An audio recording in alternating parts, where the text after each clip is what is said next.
What's up, gente? Sou John, um gringo no pedaço e o que eu faço? Eu assisto vídeos, reajo e aprendo coisas culturais do Brasil e português. Nessa vez, a gente tem 10 fatos surpreendentes da história do Brasil. Eu não sei muito da história do Brasil, um pouco aqui, um pouco lá, mas quero aprender mais, então vamos nessa. Alô, alô, YouTube! O Brasil é um grande país. Já vimos 10 fatos geográficos surpreendentes que nos fez olhar para a geografia com outros olhos. Agora vamos dar uma olhada no seu passado e ver 10 fatos surpreendentes da história do Brasil. Desde um europeu que já morava por aqui antes da descoberta, a diarreia que Dom Pedro I teve quando proclamou a independência, eu sei alguns a mula básicos. brasileira, o presidente da República Negro e muito Eu sei mais. alguns básicos, Fique até o final e vamos lá. O rei português Se você gosta desse tipo de fugiu vídeo, de fatos, pra cá, curiosidades, já deixa aqui seu fugindo like, se do inscreve no Napoleão. piloto, comente, dê sugestões de outros vídeos que podemos fazer aqui e ative o sininho para não perder esses próximos vídeos. Começando o número 1, brasileiro é na verdade profissão. Quando pensamos nos adjetivos pátrios, dá para perceber que tem alguns padrões, por exemplo, francês, japonês, português ou peruano, angolano, coreano, etc. Mas quando a gente fala de nós mesmos, nos chamamos de brasileiro e não brasiliano, como outras línguas fazem. Pois é, tecnicamente esse eiro no final, ele é usado para profissão, como ferreiro, aquele que trabalha com ferro, cabeleireiro, com cabelo, pedreiro com pedra, engenheiro com engenharia, e brasileiro é aquele que trabalha com a madeira do Brasil, o pau-brasil. Isso mesmo, brasileiro era uma palavra usada no período colonial para descrever as pessoas que trabalhavam com pau-brasil. Tem americano, colombiano. Começou a usar a palavra brasileiro para designar alguém que era nascido no Brasil. Okay. Número 2, descobrimento antecipado. A gente está cansado de aprender nas escolas que Pedro Álvares Cabral descobriu o Brasil no dia 22 de abril de 1500. Temos até um feriado para isso. Mas, em 1531, em uma expedição que chegou em Cananéia, no litoral de São Paulo, eles encontraram um homem, um europeu, que era conhecido como Bacharel de Cananéia. E quando eles conversaram com ele, ele disse que ele já estava lá há mais de 30 anos. Ou seja, ele já estava no Brasil eu sei até bem mesmo pouco antes do da história do descobrimento Brasil. oficial de abril de 1500. Como que foi isso, então? Bem, Porque alguns nenhum historiadores acreditam que esse homem desses caras eu de uma conheço. tripulação que Nenhum ouvi supostamente da chegou minha no vida. Brasil em 1498 e foi deixado lá exilado. Essa expedição, na verdade, expedições, porque foram pelo menos 2, aconteceram a mando de Portugal logo depois do Tratado de Tordesilhas, que dividiu as terras descobertas entre Portugal e Espanha. Portugal queria ver os limites das terras deles nas Américas, ou seja, eles já sabiam que tinha terra por lá, até mesmo antes de Cabral. Uma expedição foi para o norte, comandada por Duarte Pacheco Pereira, que chegou até a ilha de Marajó, e a outra foi comandada pelo grande navegador Bartolomeu Dias, que foi para o sul, e supostamente ele que levou e deixou o Bacharel de Cananéia lá. Número 3, Dom João era porco. Sabemos que os europeus são famosos por não tomar banho, e que os índios que trouxeram esse costume para nós. Afinal, eles tomavam de 5 até 8 banhos por dia. Além disso, eles também escovavam os dentes, os cabelos, cortavam a unha e se depilavam. Enquanto isso, os europeus tomavam 1 ou 2 banhos por ano. Essa mania do europeu não tomar banho foi algo que surgiu na Idade Média, porque mais antigamente os romanos e gregos eles tomavam banho. E um dos motivos dessa mudança foi por causa da peste negra. Muitos acreditavam que a peste ela entrava pelos poros da pele. Eu sabia que eles não tomaram banho muito, mas então muitos médicos recomendavam 2 vezes desenvolver por uma ano capa de sujeira na pele para proteger de doenças. Um dos maiores cascões de todos, nem brasileiro era o Dom João VI, rei de Portugal, aquele que veio para o Brasil fugindo de Napoleão. Dom João, ele meio que tinha fobia de água, e não tem nenhum registro de que ele tenha tomado sequer um banho de corpo inteiro na vida toda. Por causa disso, ele vivia com problemas na pele, como micoses, principalmente nas partes íntimas, e toda hora ele estava se coçando, com aquela mesma mão que as pessoas depois beijavam. Quando ele estava no Rio de Janeiro, ele teve uma micose horrível na perna, e para tentar curar isso, eles fizeram uma cabaninha em cima do nível do mar, para ele poder se sentar e somente colocar as pernas dele na água, para ver se curava o negócio. Em contraste, seu filho, Dom Pedro I, tomava banho de mar direto. E falando nele, número 4, a mulher que declarou... Temos essa frase. Tem uma frase importante. Importante em inglês. Quer saber? Quer saber? Essa frase é boy wash your ass. Boy wash your ass, boy. Aí. Eu vou deixar assim. Vamos A independência. Quando imaginamos a independência do Brasil, muitos de nós pensamos naquele quadro do Grito da Independência. Mas na verdade, não foi nesse grito, nem nesse dia, nem Dom Pedro I que declarou a independência. Não foi nem um português, muito menos um brasileiro, e nem um homem, mas uma mulher austríaca, a Maria Leopoldina, a primeira esposa de Dom Pedro I e imperatriz do Brasil. Bem, na verdade, a independência foi todo um processo, não só um evento que se resume em um grito, um dia, um quadro. Sim, o grito da independência no dia 7 de setembro foi muito importante. Mas a Maria Leopoldina teve um papel tão importante quanto o grito. Ela era uma mulher super culta. Era filha do Francisco I, o último imperador do Império Sacro Romano, que a gente falou naquele vídeo lá da Alemanha. Dá uma olhada. Em sua vida, a Leopoldina conheceu gente super top, como Goethe, Schubert, foi instruída em várias formas de arte, assim como história, geografia, falava alemão, francês, italiano, inglês, grego, latim, e o português ela aprendeu enquanto ela estava noiva de Dom Pedro. E interessante foi que ela que quis casar com Dom Pedro I. Aqui, ela foi muito querida pelos brasileiros. Ela adorava a Floresta da Tijuca para pesquisar botânica e zoologia, que eram dois seus assuntos favoritos. E ela tinha muito desejo de transformar o Brasil em um grande país. E ela ajudou muito Dom Pedro I, que nem estava muito afim de ser regente do Brasil. Foi Leopoldina, junto com José Bonifácio, que convenceram Dom Pedro I a ficar no Brasil e não voltar para Portugal. Em 1822, Dom Pedro teve que ir lá para São Paulo para resolver uns problemas de rebelião por lá. E ele deixou a Leopoldina comandando tudo no Rio de Janeiro, como chefe do Conselho do Estado e princesa regente interina do Brasil. Nessa época, a corte portuguesa estava meio brava com o Brasil e com a família real, e eles estavam querendo trazer o Dom Pedro I de volta para Portugal e rebaixar o Brasil como status de corona de novo. E quando isso aconteceu, a Leopoldina não aceitou. Junto com José Bonifácio, ela assinou a Declaração de Independência do Brasil, e ela mandou isso em carta para Dom Pedro I, avisando tudo o que aconteceu, para ele poder referendar. O que é interessante é que quando Dom Pedro I recebeu isso, ele foi fazer aquele grito famoso. Logo depois de se aliviar no Rio do Ipiranga, tendo ido lá já umas 8 vezes por causa de uma diarreia. Desde então, o Brasil se separou. E Portugal não tinha poder para reclamar de nada. Número 5.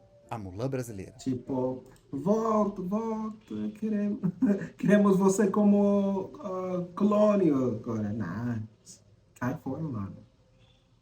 Cai fora! Ainda no assunto de grandes mulheres no Brasil, um dos meus filmes favoritos é a Mulan, o desenho. E eu fiquei muito feliz em descobrir que aqui no Brasil meio que tivemos uma Mulan também. A independência do Brasil não foi 100% pacífica, especialmente lá em Salvador. Lá tinha muita influência portuguesa e muitos movimentos diferentes. Alguns apoiavam o Brasil colônia, outros apoiavam o Reino Unido de Brasil e Portugal, outros queriam um país independente. Quando chegou a notícia que o Brasil tinha declarado a independência de Portugal, muitos portugueses e apoiadores não aceitaram. E eles até estavam querendo separar a Bahia do Brasil para continuar sendo parte de Portugal. Se e teve muita vocês briga. Um dos grandes heróis dessas tiver batalhas foi a nossa própria Mulan, a Maria Quitéria. Ela era uma mulher que apoiava a independência do Brasil. E quando eles estavam recrutando pessoas para lutar e defender contra os portugueses, a Maria já quis se alistar, mas eles não deixaram ela.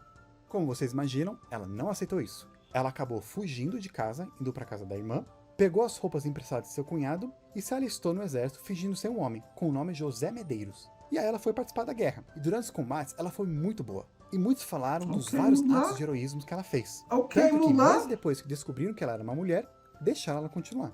Ela foi até depois reconhecida pelos comandantes e também pelo próprio Dom Pedro I, que a nomeou Ordem de Cavaleiro Imperial. Essa Maria era muito boa. Até merece o status de princesa da Disney. Número 6. O primeiro presidente negro do Brasil. Pois é, o Brasil já teve um presidente negro, que foi o 7º presidente do Brasil na época da República Velha. Muitos historiadores dizem que tem outros presidentes que eles escondiam suas origens africanas, mas Nilo Peçanha tinha uma origem mais forte e mais aparente. Mas o próprio Peçanha e muitos de sua família depois não assumiram isso, provavelmente por causa do clima de racismo que era muito mais forte naquela época. Sua família não era rica não, seu pai era conhecido como Sebastião da Padaria. Peçanha se formou em Direito e quando ele se casou, sua esposa teve que fugir de casa porque os pais dela não aceitavam de jeito nenhum a origem do seu novo marido. Ele se filiou ao Partido Republicano Fluminense, lutou por causas abolicionistas e apoiou o golpe militar republicano de 1889. Ele foi eleito deputado federal pelo Rio de Janeiro, presidente do Rio de Janeiro, senador e também concorreu como vice do Afonso Pena. E os dois ganharam as eleições presidenciais com uma diferença muito grande de seus oponentes. Afonso Pena morreu e Nilo Peçanha assumiu então a presidência, se tornando então o primeiro presidente negro do Brasil. Ele também foi o primeiro presidente popular e populista aqui do Brasil. Muitas pessoas de várias classes gostavam dele. E ele foi até o primeiro a criar um movimento personalista. Número 7, favela tem nome de legume. É impossível pensar no Brasil sem pensar em favelas. Essa denominação surgiu no Rio de Janeiro graças ao Nordeste Favela e à Guerra dos tem- Canudos. Muitos soldados foram mandados lá para lutar nessa triste guerra que foi praticamente um extermínio. E aí, para esses soldados, foi prometido que eles teriam sua própria casa. Mas é claro que o governo não cumpriu essa promessa. Quando eles voltaram para o Rio de Janeiro, acabaram se estabelecendo lá no Morro da Providência. E eles construíram suas casas das caixas que foram usadas para guardar e transportar os canhões usados na Guerra dos Canudos. Aí esse morro foi apelidado de Morro da Favela, porque ele é parecido com um morro do mesmo nome que tinha lá na Bahia, no lugar da Batalha dos Canudos, onde muitos soldados miraram seus canhões para atirar. Esse morro lá na Bahia, ele tinha esse nome por causa de um arbusto comum lá no sertão nordestino, chamado favela, que tem sementes parecidas com favas. Ou seja, favas deram o nome da planta, que deu o nome do morro lá na Bahia, que deu o nome do morro do Rio de Janeiro, que deu o nome de favela que conhecemos hoje. Favela, morro. Fava, favela, morro, morro, favela, morro, favela. Número 8, senador assassino. É comum o brasileiro chamar o político de bandido, ladrão Meio e às vezes complicado. até de assassino. E isso não foi um exagero no caso de um senador de Alagoas, o Arnon de Mello. Ele tinha um rival do estado, o senador Silvestre Péricles. Os dois eram tipo coronel do estado, e eles disputavam muito o comando de Alagoas. O senador Silvestre até ameaçou o Mello de morte, fazendo com que os dois começassem a andar armados. Um dia, lá no Senado Federal, o senador Mello estava fazendo um discurso quando viu o seu oponente se levantar. Pensando que Péricles estava sacando uma arma, Mello foi mais rápido, pegou seu revólver e atirou. Mas mesmo sendo um coronel nordestino, ele não tinha boa mira não. Acabou acertando o senador José Cairala, do Acre. Tem até gravação de áudio desse episódio, e eu vou deixar aqui no link da descrição se vocês quiserem ouvir. E, gente, isso foi em Arnon de Mello mata, atirou o 1963, não senador 1 anos atrás. Cairala. E apesar do assassinato e as trocas de ameaças, Essa do- os dois senadores, tanto o Mello quanto o Essa Péricles, doido. foram absolvidos pelo Supremo Tribunal Federal. E o Mello foi eleito senador mais 3 Sabem vezes que depois. assuntos Como vocês devem políticos imaginar, ele e sua são família são polêmicos grandes agora? Alagoas. Aliás, ele é o Cara, pai esse- de um presidente do esse- Brasil, esse que cara é o acabou de atual matar senador de ele. Alagoas, que ficou mais conhecido pelo seu sobrenome materno. Número 9, família Silva. Mesmo com algumas famílias dominando o Brasil, nenhuma delas se compara com o Silva. tamanho da família Silva, que, aliás, tirando o sobrenome chinês, É em geral, engraçado, claro, porque é um dos Silva. sobrenomes mais comuns do mundo, Esse tendo em nome. torno de 5 mil pessoas. Se você pegar aleatoriamente 10 brasileiros, é muito Cara, provável que 50 pelo menos um deles seja um Silva. 50% do A origem Brasil desse tem. sobrenome é bem misteriosa. esse nome Silva. Alguns dizem que é bem antigo, desde a época do Império Romano, com a sua origem querendo dizer selva, floresta ou bosque, possivelmente sendo um nome dado para os povos que viviam em florestas, que depois se refugiaram lá na Península Ibérica. Um Silva bem antigo foi um nobre que servia a Casa de Leão, lá no começo de Portugal e Espanha. E o primeiro Silva a chegar no Brasil foi Pedro da Silva. Aí desde então, esse nome se espalhou muito. Muitos dos novos Silvas que surgiram eram pessoas que antes não tinham sobrenome, como escravos e índios, ou pessoas que Mas queriam tipo o mudar o nome seu Brown. sobrenome para fugir de Não. perseguição ou começar Brown, uma nova vida no Brasil. Estados Unidos. Mas até hoje ninguém é sabe por que da super Silva comum. foi o sobrenome mais favorito de todos e mais escolhido. Ele foi tão usado que não se pode dizer que ele é mais comum entre ex-escravos, ou índios, ou judeus, ou portugueses, etc. É basicamente de todos. É uma das melhores representações do que o brasileiro é hoje. Eu não sei Uma mistura exatamente, de mas povos o diferentes, sobrenome desde Brown, o alto no escalão sobrenome, até o mais baixo, e de todas as etnias. tem 5 origem da presidentes desde a escravidão. proclamação da República Tipo, eram Silva, porque Brown assim é como marrom. grandes nomes da história do Brasil, e também do Não, esporte não sei e entretenimento. exatamente, tá certo ou Inclusive, não. indo já para o número 10, a mulher mais velha da história também era uma Silva, e brasileira. Bem, na verdade, Anderson ela era Silva. polonesa, mas veio para o Brasil com 3 anos e foi naturalizada e até mudou seu nome. Oliveira Silva. Supostamente, ela morreu com 130 anos, em julho de 2010, tendo nascido em 1880. Gente, o mesmo ano que a lâmpada foi patenteada. Ou seja, alguém que estava viva no mesmo tempo que você, assumindo que você tenha mais que 11 anos, e supostamente também estava viva no mesmo tempo Esse de vovó Darwin, Rainha já Vitória, viu muito- Karl Marx e até Muitas Napoleão. mudanças da... Eu digo supostamente na porque vida dela. tem muito debate. Não tem registro 100% que confirma isso. E algumas pessoas acreditam que ela, na verdade, nasceu entre 1903 e 1915. Mas ela dizia que a data era essa. E ela até chegou a receber um documento do governo que confirmava acreditando nela. Uma mulher que presenciou o fim da primeira Revolução Industrial, a segunda, a terceira, a quarta, até o homem chegar na Lua. Sem E é isso aí, entender. gente. Qual fato foi o seu favorito? Deixa o like se você não sabia de algum deles. Gostei. Vou parar aqui. Meu fato favorito é... que o senador matou outro senador. Isso é uma loucura, né? Cara, isso não é normal. Agora eu estou tentando pensar numa situação que ocorreu assim nos Estados Unidos, mas eu não consigo nesse momento lembrar.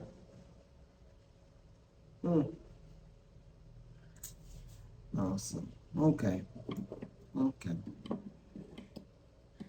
Tem favelas, tem senador que matou outro senador, tem brasileiro, tem origem, tipo, porque no Portugal eles falam, você é do Brasil, tipo, você está fazendo o Brasil, tipo, pedreiro, coisa assim, você é brasileiro. Se eu entendi isso. Mas é interessante. Esses 10 fatos surpreendentes da história do Brasil, eu gostei. E se você sabe mais um fato que você acha, que eu não sei, eu sei muito. Comenta um fato do Brasil que você acha interessante. Eu vou responder. Né? Então, até mais. Se você gosta, comment, like, subscribe e até mais. Tchau.